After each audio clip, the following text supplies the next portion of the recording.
What is up, everyone? I'm coming on here for a couple of plays for the day. Yesterday, man, we are continuing just not having a very good time in these bowl season games.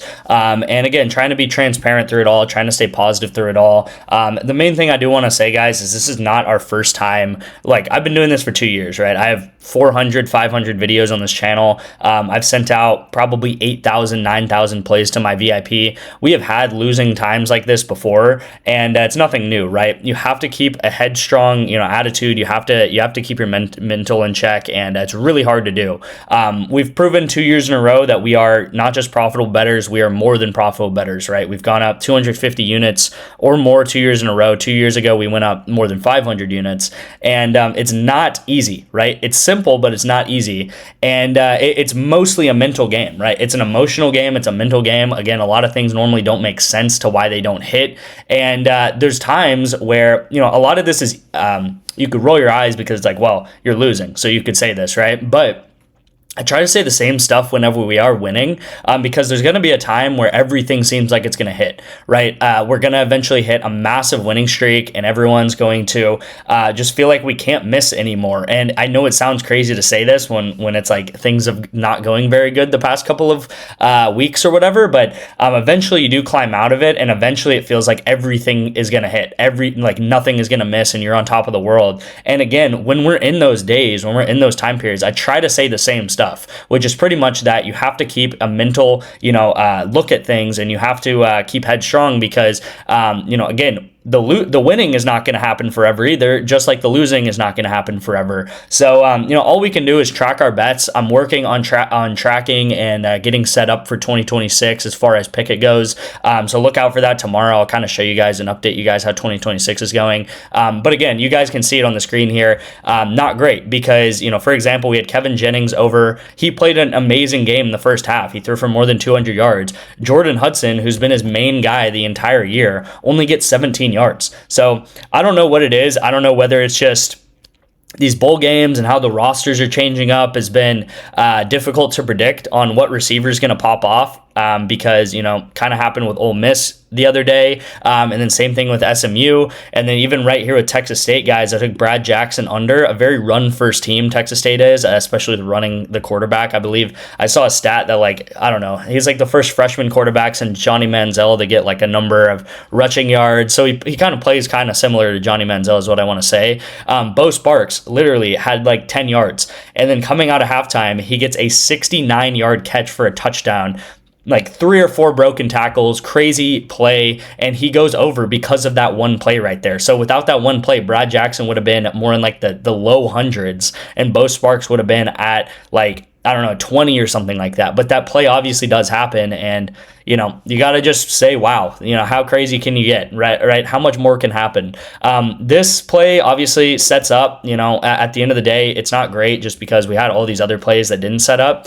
In Counter-Strike, this guy on BetBoom, so BetBoom versus winners. BetBoom, this guy on BetBoom, this Mango Jez guy, he's the one player on his team to go under. Everyone else on this team went over. The game went into overtime. If you guys know how Counter-Strike works, when a team goes into overtime, when it's a longer game, normally more kills happen in this game. You'll see that this guy gets close to 50 kills because he performed like he should perform. This guy underperformed both games in a row. He was the bottom of the leaderboard both times in a row, both games. And he played horrible. And he goes under. So, again, I should have took someone else. Obviously, I should have took any other person on that team would have went over, but it's really hard to predict. A lot of times with this correlation strategy, you're just more saying, do I think the game's going to go long? Do I think the game's going to go short? Do I think SMU is going to pass a lot? Do I think they're going to pass less? And again, on Kevin Jennings, I took his over. He gets close to 300 yards. Jordan Hudson ends up not getting like any catches at all. Same thing with Brad Jackson. I feel like I predicted right that he wasn't going to pass very much. Without this massive play,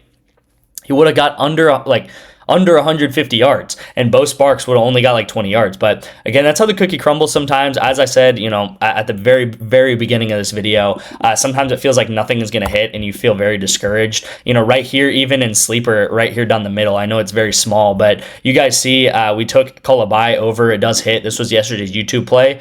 So hopefully McCaffrey does go ahead and get his over receiving yards. And then we took Al Horford with this Jalen Williams discount. Jalen Williams pick on sale does not hit. Okay, it does not hit. The pick on sale is pretty much similar to a Taco Tuesday on Sleeper. And then we come over here with Dyson Daniels, take his over rebounds, another good call. It hits the play that I took. And then Chris Hudson gets 24 yards and he does not hit. Okay, so, really crazy stuff, because literally all three of the plays on Sleeper that I personally took that were not on sale actually did hit. And there's even a chance that Christian McCaffrey doesn't hit tonight. So maybe all three of the Sleeper discounts could go ahead and not hit. So, I talk about Sleeper a lot. I like Sleeper. I think Sleeper's a good app. But, if they could potentially go 0-3 on the discounts they send out, I would not be too happy about that. And, yeah, it'd suck, obviously. So this is yesterday's play of the day. Obviously, guys, very similar stuff happened to really what happened in SMU, right? Where it's like, I took the over on Fifida.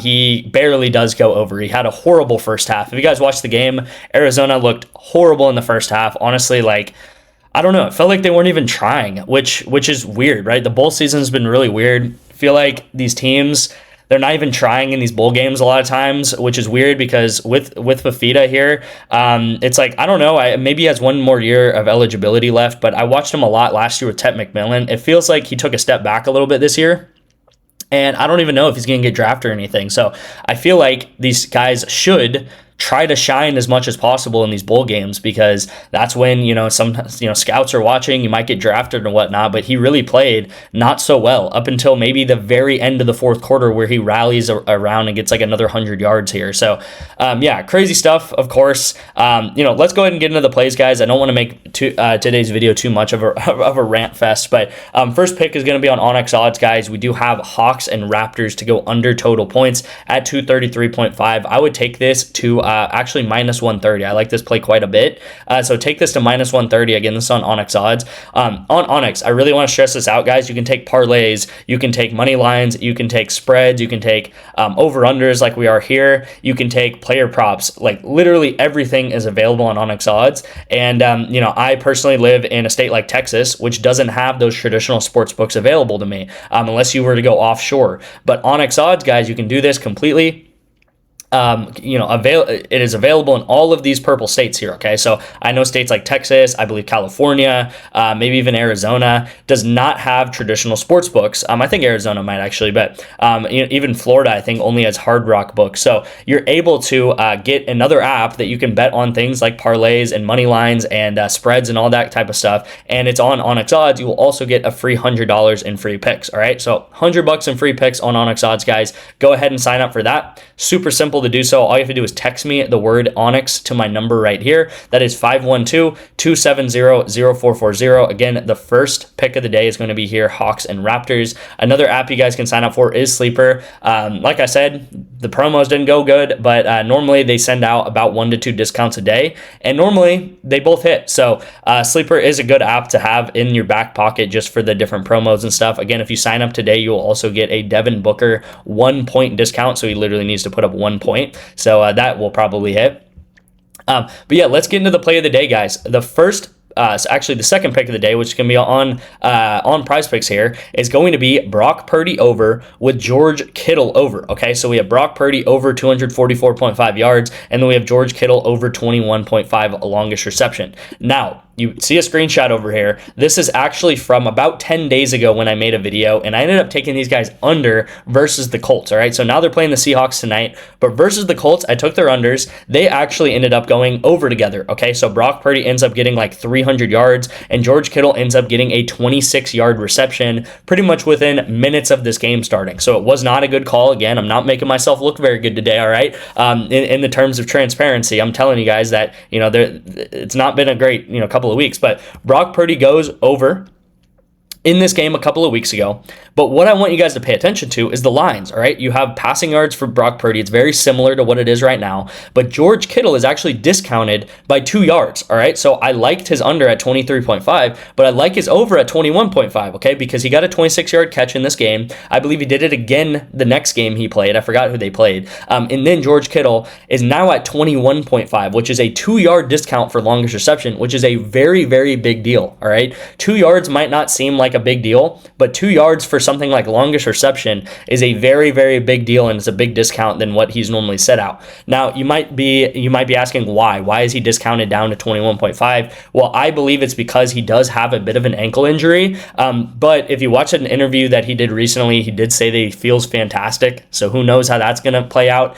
Sometimes these guys do just say that. Like, for example, we took Marvin Harrison Jr. and he looked good to go, and he ended up only playing 7 snaps, and then he gets put on IR after we bet on his over. But with George Kittle, guys, I do think he is going to be good to go. It's a big game for them. It's a divisional game, and I'm going to take them over at the end of the day with George Kittle and Brock Purdy. George Kittle has gotten a ton of targets, and now that Brock Purdy and George Kittle are kind of healthy, it seems like they are connecting very, very well together. Again, this is extremely correlated, okay? So Brock Purdy, let's say he throws a 40-yard pass and catch to George Kittle. That's going to instantly be 40 yards to George Kittle, and he's going to hit, and then that's going to be like 40 yards to Brock Purdy. So again, the more that Purdy is throwing the ball, the more that George Kittle is going to go over. And again, I do think actually the Seahawks have a good chance of winning in this game. So by halftime, maybe the Seahawks are winning. That's going to cause the 49ers to be throwing a lot more in this game, okay? So you have to think about that too. When a team is losing, they're going to throw more. When a team is winning, they're going to throw less. Now, speaking of that, this is my favorite play of the weekend for NFL. It is Riley Leonard over pass attempts, all right? So over 27 pass attempts I think is way too low. And the reason being is a number of things, okay? So if you look at the game that he played, this is like his first actual full start, all right? This is his game where Daniel Jones gets a torn Achilles, I believe, and then Riley Leonard comes in for him. And you'll see Daniel Jones plays like an entire first quarter, and then Riley Leonard comes in and puts up 29 pass attempts, okay? So they're not scared to pass with Riley Leonard, right? He's not like one of these teams that has like J.J. McCarthy or Jackson Dart where, a lot of, like the Giants and the Vikings, they're kind of scared to pass with their rookies sometimes, or I know JJ's not a rookie, but they're kind of scared to pass with these guys sometimes. Riley Leonard was putting up a lot of attempts, and a big reason of this, they were playing the Jags, is because they were losing, right? So because they were losing, they wanted Riley Leonard to pass a lot to try to get back in this game. Now, same thing here, okay? They're facing the Texans. Texans have looked like a top 5 team the past couple of weeks.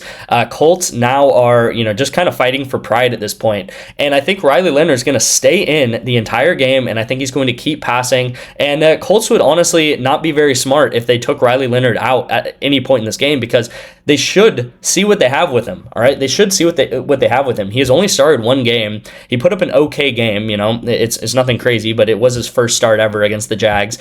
They should let this guy pass as much as possible, and he should be losing. So again, he should be throwing the ball over and over and over again, especially in that third or fourth quarter when they're probably going to be down by 10 plus points, all right? So I'm taking Riley Leonard over. Another factor on top of this, guys, is I'm questioning if Jonathan Taylor is even playing. I tried to look this up. I don't know. I don't know why they would start Jonathan Taylor, because they're already out of the playoffs. Barring, it would be crazy if he gets some crazy injury or something like that. But I personally believe that they're not going to play Jonathan Taylor very much at all. Maybe he gets like 10 carries. But again, Riley Leonard is going to be the focal point of this offense. He's going to be throwing the ball quite a lot in this game, I believe. So I'm taking him over. And this is my favorite pick of the weekend, actually, on the NFL. So I'll probably be talking about this again tomorrow. But again, guys, this video has rambled on. I'm taking Purdy over. I'm taking George Kittle over. Again, very correlated, and I'm taking Riley Leonard over pass attempts. We'll cross our fingers we can hit this 3-man, guys. Earlier in the week, we did hit a couple of 3-mans with like that Hawaii game. Well, this was like a week and a half ago now, around Christmas, with the Hawaii game, and then there was another one with another game that I'm thinking of too. So let's try to get back on track with these 3-mans. Thank you guys so much for watching. Thank you guys for the support, and I'll see you in tomorrow's video.